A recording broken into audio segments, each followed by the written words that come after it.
జగిత్యాల జిల్లా నుంచి ఇవాళ ప్రధాన వార్తలు ఒకసారి పరిశీలిస్తే జగిత్యాల జిల్లా ధర్మపురి నియోజకవర్గంలోని జైన, తిమ్మాపూర్, దమ్మన్నపేట అలాగే రాయపట్నం ప్రాంతంలో వరుసగా దొంగతనాలు జరిగాయి. అయితే రైతులకు సంబంధించి ఈ ఎత్తిపోతల పథకంలో ఉన్నటువంటి ట్రాన్స్ఫార్మర్లు ధ్వంసం చేసి అందులో ఉన్నటువంటి రాగి తీగలను భారీ సంఖ్యలో ఎత్తుకెళ్లారు దుండగులు.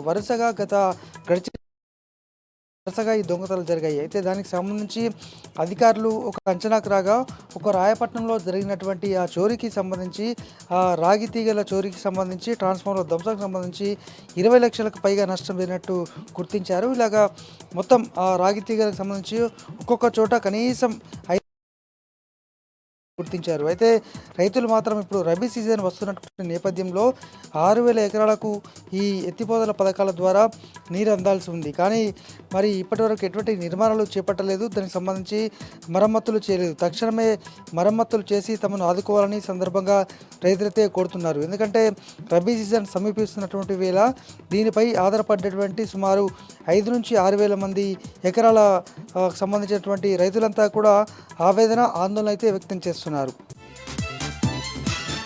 ఇక చివరి రోజు 3వ విడత ఎన్నికల ప్రచారం ముగిసింది. ఈ సందర్భంగా మాజీ మంత్రి కొప్పుల ఈశ్వర్ ధర్మపురి నియోజకవర్గంలో సుడిగాలి పర్యటన చేశారు. ధర్మపురి, ఎండపల్లి, గొల్లపల్లి మండలంలోని పలు గ్రామాల్లో మేజర్ గ్రామ పంచాయతీల్లో ఏకకాలంలో సుడిగాలి పర్యటన చేసి బీఆర్ఎస్ మద్దతుదారులకు మద్దతుగా ప్రచారం నిర్వహించారు. కాంగ్రెస్ పార్టీ వైఫల్యాలను ఎండగడుతూ 2 సంవత్సరాల్లో ఇటువంటి హామీలు నెరవేర్చారు. ప్రధానంగా ప్రస్తుత మంత్రిగా ఉన్నటువంటి అడ్లూరి లక్ష్మణ్ కుమార్ మంత్రిగా ఎమ్మెల్యేగా గెలిచిన తర్వాత ఎటువంటి హామీలు ఇచ్చాడు, ఇప్పుడు ఎటువంటి హామీలు నెరవేర్చారు అనేటువంటి దాన్ని బేస్ చేసుకొని ప్రచారం నిర్వహించారు.